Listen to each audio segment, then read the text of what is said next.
Hi guys, I would like to make a quick video on what may be called GOETIC DREAM MAGIC. So one of my first videos was on my King Paimon dream experience, where I reported on my first, or more or less the first impressions of the spirit King Paimon, who appeared to me in a dream. And interestingly, I've had that afterwards when working with other spirits as well. So they appeared to me in dreams, and you can use that. You can use the dream state effectively to tune into the consciousness of the spirits.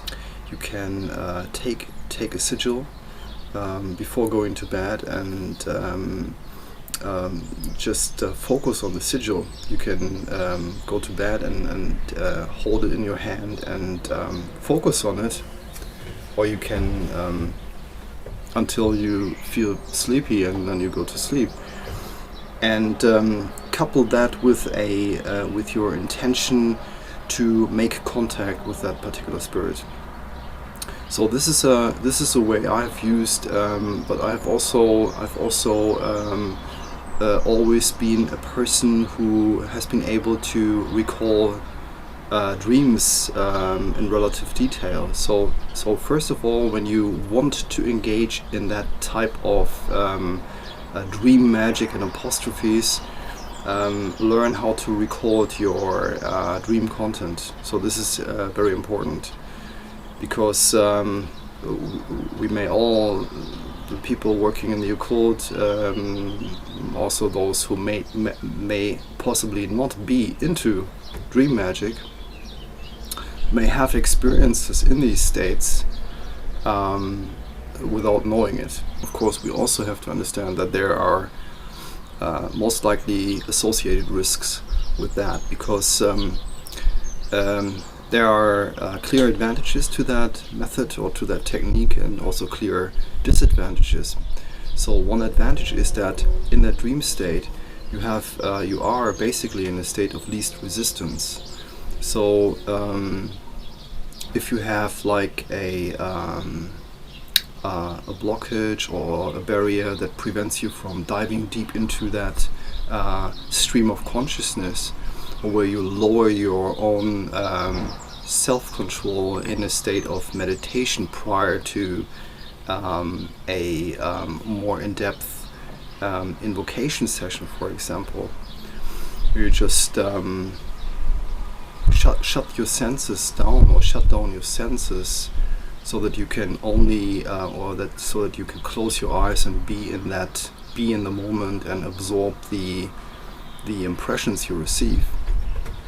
So if you have problems doing that, and even if you can do that, it may be you may not reach that really deep state.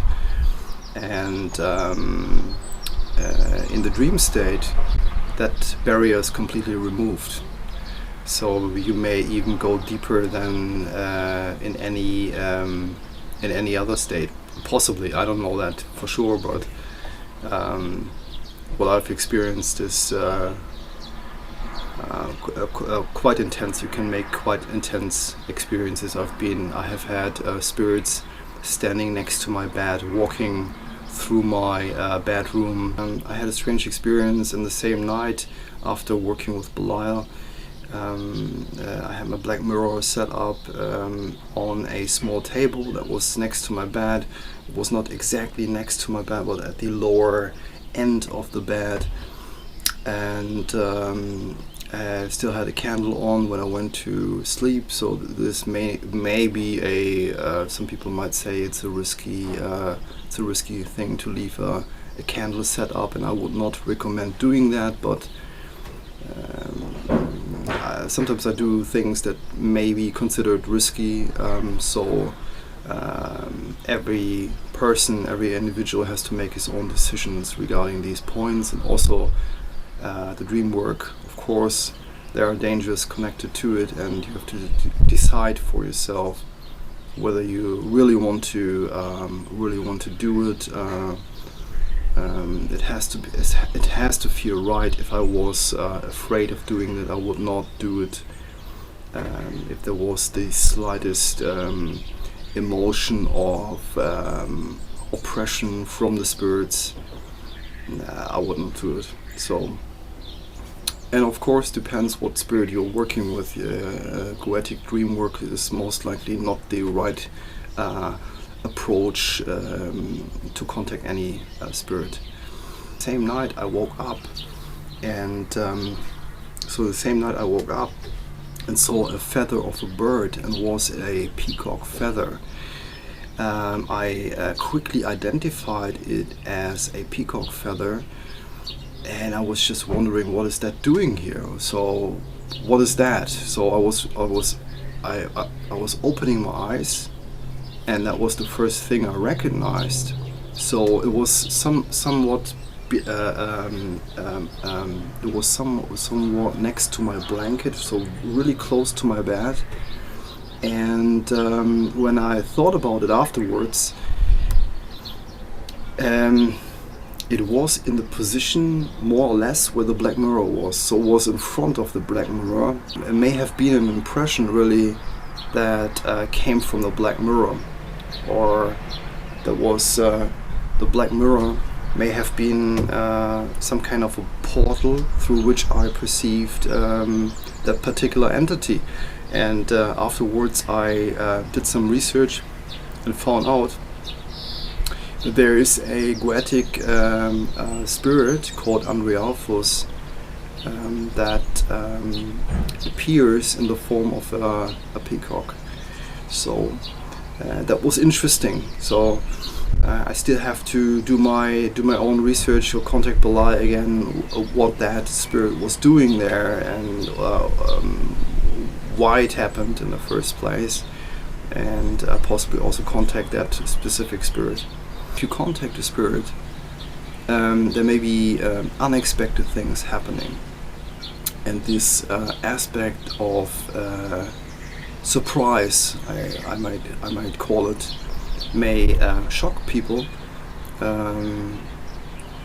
but I would say you can always also contact these spirits afterwards and make sure that they are not doing any harm to you. But I would say in that case it might have been a spirit associated with Belial, or a spirit that was in touch with Belial in that particular moment. I don't know exactly, so I have to find that out.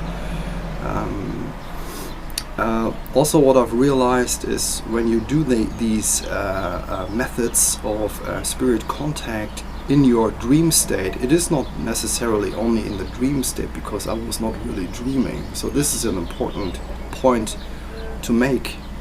Although the impressions although you may receive impressions in dreams, it is also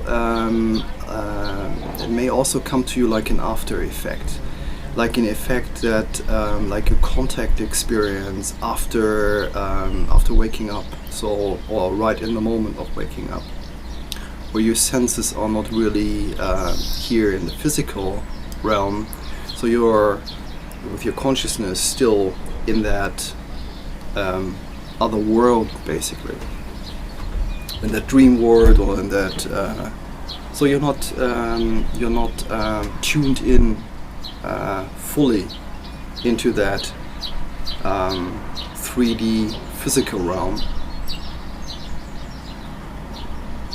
and so you're not fully tuned into that 3D physical realm, and this gives you the advantage to perceive things that you would normally not perceive, or may have difficulties perceiving.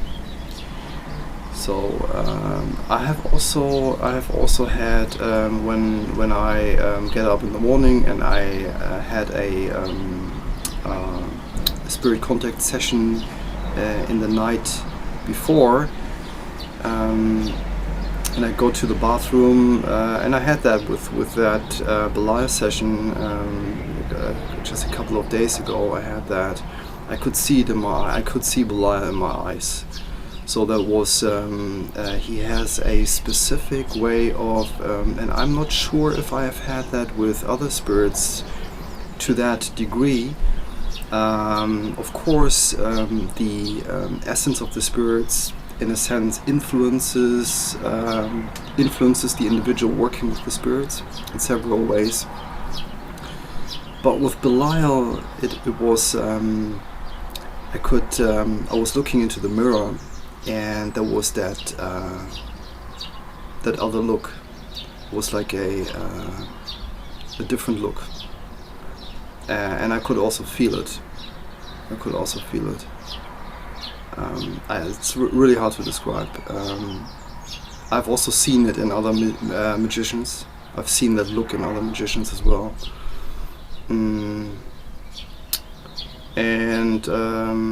Yeah, I mean, you may possibly also perceive some kind of an overlay of the spirit attached to the individual. Possibly, I don't know that for sure. But this is the way the spirit can affect you on a physical level. The dream state has to be used in with a particular purpose in mind. So it's not just like that you call these entities to you to have intense dreams where the spirits come up and stuff like that, and all the dreams that you may have where the spirits come up may in fact not be real contact experiences. So it takes a really, I would say, it takes a lot of practice. You need to have a good memory for your dreams and have a lot of experience remembering your dreams. Otherwise, you may not really be able to differentiate this type of experience from that dream experience. But of course, if you wake up in the middle of the night and you open your eyes, and you clearly know that you're opening your eyes and you are not sleeping anymore, but you're still in that foggy state where you just wake up. And when you see things in the room, and I've had that with Belial in the week prior to the Hex Night ritual, I also had that with Belial. I saw a figure standing in my room. It was like it looked something like a hologram or something like that.